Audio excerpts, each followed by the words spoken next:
Welcome to justCode Academy. Today we will be learning how to make an account for Scratch for the Scratch course at justCode Academy. Start off by opening up your default browser and searching up Scratch.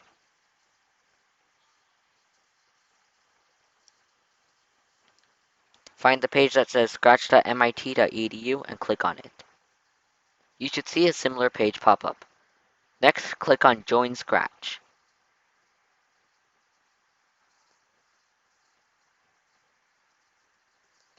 Enter your username and password and then retype your password.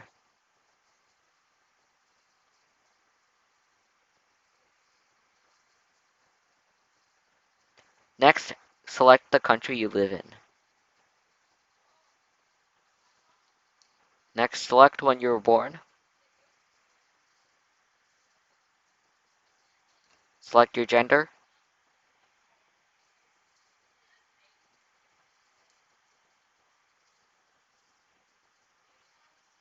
And finally, enter your email.